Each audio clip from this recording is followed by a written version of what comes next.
Hi guys, welcome to today's video. Today what we're looking at is my whole collection of 1Ds. Everything from the Mark 1, we're going to go all the way to the Mark 2, but also going to talk about the 1DX Mark 3 as well. So we're basically going to talk about every 1D that Canon has ever made. So what we're going to do now, get on to the Mark 1 and then we'll go from there.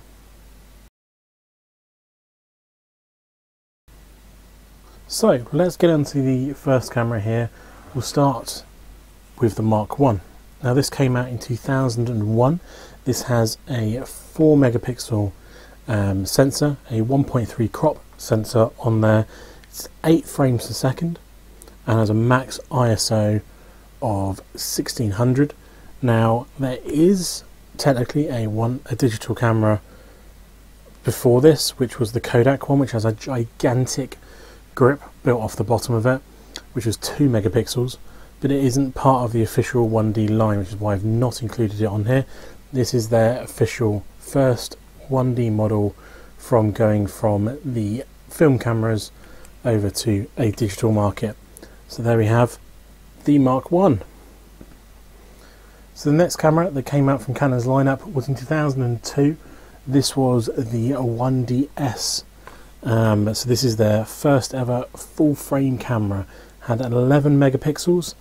It's had only 3 frames a second because it was designed more as their high image quality for people who worked in newspapers and wanted to blow up those images nice and big. Had a maximum ISO of only 1250, and this, when it was new, cost $8,000 back in 2002. Which equates to about now 13,500 if you equate for inflation for a digital camera. Makes the new R1 seem slightly more reasonable, but that's that there. That is Canon's first full frame pro bodied camera. Okay, then in 2004 the next camera that came out was the 1D Mark II. This is again a 1.3 times crop censored camera. This came out in 2004, had 8 megapixels, so a nice bump up, double bump up from the Mark 1, and then had 8.5 frames a second, so then you pushed up the speed by 0.5, but you did get that nice big megapixel boost, and the ISO maximum of this was 1600, so the same ISO maximum as the Mark 1. You basically just get that better image quality, which is why they came out with this one here, and there is a noticeable difference using the two cameras in image quality, so it's definitely a good step up from the Mark 1 back in the day. Then in the same year, Canon then released the 1DS Mark II. So again, the second full frame camera they'd ever produced on the pro side here. This again, came out same 2004, but 16 megapixels, so a really healthy bump up again to a nice big number there. You also went up to 4.5 frames a second, and you also went up to 3200 ISO, so a nice massive increase over that 1250 from the Mark 1. So you also had that better low light capability as well. So this was again a nice big jump up from that Mark 1 and 1DS into the Mark II, and it is a noticeable jump when you use the two side by side. So a very good camera when this came out. Then in 2005, 1 year after they released the 1D Mark II, the 1D Mark II N came out. Now this is identical spec to the Mark II, so it is 8 megapixels, 8.5 frames per second. The only difference on this camera compared to the Mark II is it has a bigger LCD screen. This is a more modern style looking LED screen rather than on the originals. Had a very tiny screen, so we can even have a look at that. Let's get the 1DS Mark II back out, and you can see just from the back of the screen, the cameras there, the screen size is noticeably different, which means reviewing images was way better. So it's a shame for people who bought the 1D Mark II in 2004, because 1 year later their camera is technically obsolete and the 1D Mark II-N came out, which say exactly the same camera, just that better review side. So a very nice camera, and one you don't see too many people talking about. It's almost like a forgotten camera almost because of its N designation, but it's a nice camera to have and a nice little upgrade over the Mark II. Now, what came out next, 2007 we're now at, is the 1D Mark III. Now this was my first adventure into the 1D platform. I'd used the 20D, 40D, then the 7D, then I got a 1D Mark III, and this was my first sort of feeling of a pro-bodied camera, and I was super happy to get this. This is 10 megapixels, so you had a slight boost there, but you also got 10 frames per second, so you're another boost there as well, and you also had 32,000 ISO, so you had a really nice sort of low light ability, a very fast camera that you could get really nice images with. I did sometimes struggle with the autofocus depending on what lenses I had and used with this camera, but that could also be going down from me going from using the 7D, which, to be honest with you, when I had that camera I used it mostly on sport mode, so in auto mode. It wasn't until I got to these that I kind of forced you into having to use manual mode, so maybe it was still a bit of a learning curve there, but still was good to have. I had two of these, and I also had one of the next cameras we're going to look at now, which we'll move on to as well. So the next camera again came out 2007, the 1DS Mark III. This is one of my favourite 1Ds that was ever produced. Full frame, full fat sensor, 21 megapixels.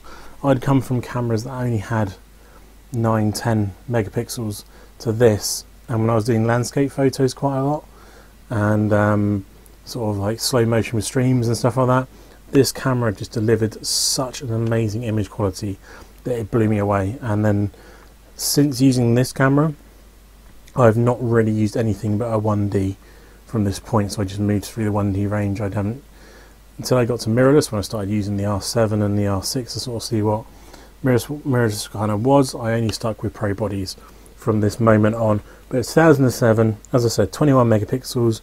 You also got 5 frames per second, so you got a boost up on the speed as well. And you also got 3200 ISO, so again, really nice and low light. I used this for also some star photography and everything as well while I had it. This, when it was new, was $8,700 in 2007. So a lot of money, but at the time, a lot of camera. And say, even now, one of my favourite cameras to pick up and use sometimes. Great body feel, great image quality, it will never let you down. Next camera we're going to look at was released in 2009, and it is their last crop sensor 1D. Everything past this point has been full frame, which hopefully maybe at some point they might make a crop sensor mirrorless pro body, and now that the R3 is not really needed in there, maybe they'll convert that into a pro crop sensor or something. But this is the 1D Mark IV. I used this as a secondary camera for a very long time when I had my 1DX the first time round. So 2009, 16 megapixels, so great number of megapixels in there for a crop censored, high powered, 10 frames a second camera. This actually came up to, the ISO went up to 12,000 ISO, which is really, really good in low light. And I used this quite a lot as a secondary camera when I did motorsport photography a bit more and had the 1DX as my main camera. And when this came out, compared to like the 1DS Mark III, which was still a current camera when this came out, because that carried through until the 1DX came out in 2012, this was a $5,000 camera, so it was $3.5 grand less than a 1DS Mark III, and you almost got as many megapixels, you got more speed, and you got the crop sensor. So it's a very, very well-rounded camera, and again, an absolute pleasure to use this one. This was way nicer to use than a Mark III, way better autofocus, better image quality. If you've got a Mark III, buy a Mark IV. They're not that expensive. Go out and get one and upgrade yourself now, because you'll see an amazing image quality boost. So that's the Mark IV. Now, the next camera we're going to look at here is the 1DX, and then this is the camera that when I took a 3-4 year break from photography, I bought this exact 1DX, and this is what got me back into photography and where we are now with everything we've got. This is my 1DX with almost 600,000 shutters on it. Still works absolutely fine like the day I bought it. It's got charging, still works absolutely fine. This came out in 2012, 18 megapixels, 12 frames a second, and a massive 51,200 ISO maximum, and then high modes after that as well, if you really want to go really noisy with imagery. When this came out, 6,799, full frame sensor, and this is my first full frame, like real nice full frame camera. Obviously I'd had the 1DS Mark III, but this was like my first sort of foray into only using full frame, because when I had the 1DS Mark III, I had the Mark II, the Mark III 1Ds, and the Mark IV 1D as well at the same time, towards the end. So you always had that crop sensor with you as well. I went off and moved to these, and just eventually had two 1D Mark X Mark 1s, and then I got the Mark II, so I ended up having this as my secondary, and then the Mark II is my primary, but both full frame again. And since then, going back to crop sensor cameras, part of the reason why I don't think I got on with the R7 was because I just wasn't used to shooting with a crop sensor camera. It is a different technique sometimes, shooting imagery on a crop sensor rather than full frame, and I just prefer the imagery you get from a full frame camera. But this is mine, say it's getting close to 600,000 sorry, shutters on this shutter. It's the original shutter that it came with. I'm trying to get this to 1 million, and so we're going to see how far we can really push this camera in the next few years. But that is the 1DX. Now, our second to last camera is the 1DX Mark II. This is a camera that I thought I would never be able to own, just how expensive they were. And then when they finally started coming down, I picked this one up for less than £1,400 with only 120,000 shutters on it, when they're rated to 250,000. And say my old 1DX is now way surpassed that and still working absolutely fine. But this came out in 2016 for the Olympics, was 20 megapixels, 14 frames a second, cost $6,000 when it came out, and had the same 51,200 maximum ISO as the 1DX, but then had expandable ranges up to 2.5 million ISO. Never ever need to use that, but you had the better image video quality as well and stuff like that. If you wanted to film video, you could film video on the 1DX, but it's a little bit basic. You also had the live view with very early tracking, eye tracking, everything on the back, but you had to use the back screen. I never use that for shooting unless I'm trying to push camera really up high and shoot without really seeing through the viewfinder. But this is an absolute monster, and so to say, something I never thought I'd be able to get my hands on. And this is now my secondary because I got the R3, and the great thing is that this uses the same battery still as the R3, so I have a spare battery in a camera that I'm using in case I need that for the R3. Not that I've never needed one so far, but super well built, really rugged, hasn't let me down. I've used this in some absolutely horrific weather, where it's just been torrential rain, and I've seen these now for under £1,000. Now, if you are looking to upgrade from a 1DX or any of the cameras that we've talked to already, and you can afford one of these, buy one. The noticeable difference is incredible. The AF is incredible. The image quality, brilliant. You can crop in as much as you want, and you'll still have a really sharp image to work from. And I absolutely love this camera. The only reason I would ever not get rid of this camera, but move away from using it as a day-to-day basis, is if I can get our hands on a Mark III. And let's talk about that camera now.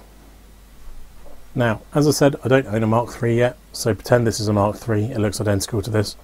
But the Mark III came out in 2020, again another Olympic release. They seem to always release new cameras around the Olympics, so the R1 came out this year on the Olympics. The new one has 20 megapixels, 16 frames a second, so it's a little bit faster. The only mechanical shutter that's faster is in the one in the R7, and it also goes to 1.024 million ISO, so you have a much greater range of low light capability with that camera. And they're now coming down. I've seen a few at sub 2,000, mainly around 3,000. The sub 2,000 ones tend to be pretty high shutters. When those lower shutter ones, when everyone starts getting their R1s next month, hopefully more of those will start flooding in the market. The price will hopefully come down, and I will pick one of those up. One, just to complete the collection, so I have all of them. The only one that I'll be missing is the 1DC, which is a video version of the 1DX. So it's not relevant for this video, but that's one I want to add to the collection as well. But physical photo cameras, the only one I'm missing is that 1DX Mark III, and I would love to own that and see how good that camera is and see if it is a noticeable difference on the Mark II. But that one will hopefully come later next year. So overall, I hope you've enjoyed this video. Something different I thought I'd go through while I was cleaning through all the cameras, as I do on a sort of regular basis, make sure they're all working and they're all ready to be done with videos on when I need to do videos with them. Let me know your experiences. What 1Ds have you owned, if you've owned 1Ds? What 1Ds did you want to own when you were younger? Or what 1Ds are you trying to get hold of if you want to buy them? Let me know in the comments down below. Share your imagery down there as well, links to your imagery in the YouTube comments section. And I hope you enjoyed the video. I will catch you in the next one next week. Thanks for watching all. Goodbye.